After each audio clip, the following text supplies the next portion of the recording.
Assalamualaikum warahmatullahi taala wabarakatuh. Alhamdulillah, hari ini kita bertemu pada hari Khamis 28 Oktober 2021.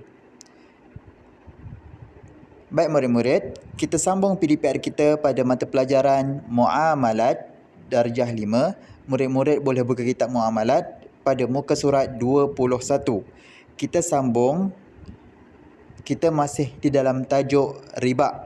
Apa maksud riba? Riba ialah lebihan ataupun penipuan. Apa hukumnya? Hukumnya haram. Okey.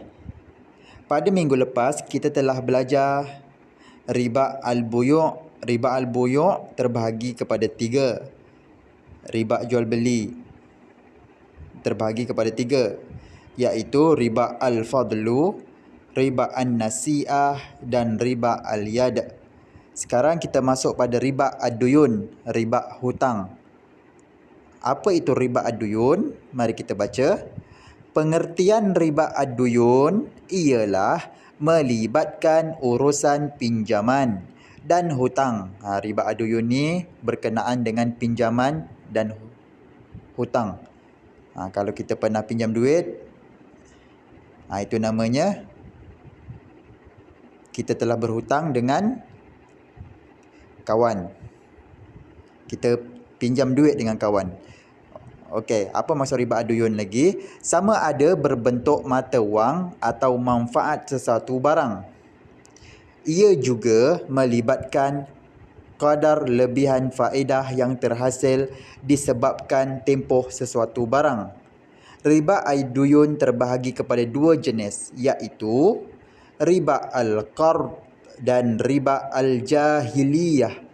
Satu riba apa? Satu riba al-qardu dan 2 riba al-jahiliyah. Buka muka surat 22. Kita pergi kepada riba al-qard dulu.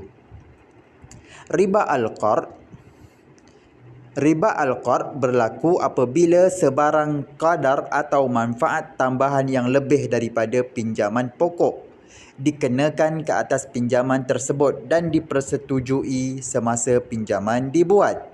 Sama ada dikenakan oleh pemberi pinjam atau ditawarkan sendiri oleh peminjam. Apa maksud riba al-qardu? Riba al-qardu ini ialah contohnya kita pinjam duit dengan seseorang.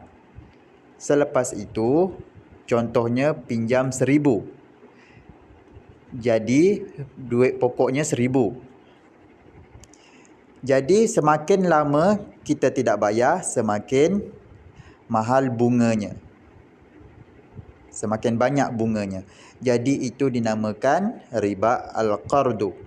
Dalam erti kata lain, riba al-qard melibatkan sebarang pinjaman yang perlu dibayar melebihi pinjaman pokok.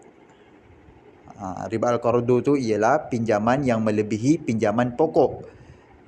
Bukannya pokok yang tanam tu, bukan. Pinjaman pokok ialah pinjaman yang asal. Contohnya pinjam 1,000. Sepatutnya asalnya kalau kita pinjam 1,000 kena bayar 1,000.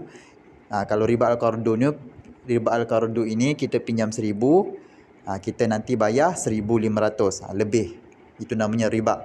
Riba jenis ini adalah paling popular dan banyak berlaku di kalangan masyarakat sekarang.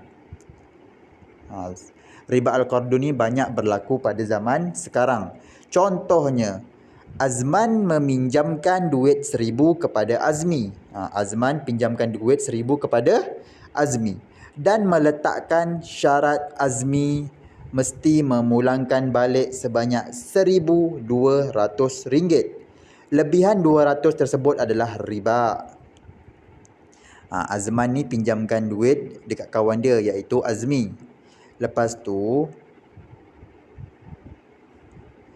Azman ni letak syarat kepada Azmi supaya nanti pulangkan balik 1,200. Berapa dia pinjam? 1,000. 1,000 ialah pokok. Jadi ribanya ada berapa? Ribanya ialah 200. Lebihannya adalah 200. 200 ini adalah namanya riba. Okey, yang kedua, contoh yang kedua, Yazid meminjamkan duit kepada Daud. Yazid pula meminjamkan duit kepada Daud sebanyak 1,000 dan meletakkan syarat Daud mesti memulangkan semula duit dengan jumlah yang sama dan mesti menyiapkan tugas-tugasan Yazid selama seminggu. Walaupun tiada tambahan duit, namun manfaat tambahan menyiapkan tugas selama seminggu juga adalah riba. Contoh yang kedua ni lain sikit. Dia pinjamkan duit juga. Dia pinjamkan duit berapa? Dia pinjamkan duit 1,000. Yazid meminjamkan duit kepada Daud sebanyak 1,000. Lepas tu Yazid bagi syarat kepada Daud supaya pulangkan duit 1,000 juga nanti. Dia tak ada tambahan duit. Yang tadi dekat atas ni ada tambahan 200. Ini tidak. 1,000 juga. Tapi dia riba dia dekat mana? Riba dia kepada tugasan atau manfaat. Nanti kau pulangkan 1,000 dan kau buat tugas aku selama seminggu. Jadi Daud ni buatlah tugas-tugas kerja-kerja Yazid ni selama seminggu. Itu adalah namanya riba.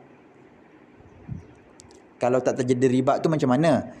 Tak terjadi riba tu dia bayar pinjam 1,000, bayar 1,000 tanpa buat apa-apa. Okey, yang ketiga, contoh yang ketiga, Ramli meminjamkan keretanya kepada Abu. Ramli ni pinjamkan kereta dia dekat siapa? Dekat Abu. Dan menyatakan bahawa Abu mesti memulangkan kereta tersebut dengan minyak penuh. Walhal minyak kereta tersebut adalah tidak penuh semasa diberi pinjam. Ramli ni pinjamkan kereta dia dekat siapa? Dekat Abu. Lepas tu kereta si Ramli ni minyaknya taklah penuh sangat.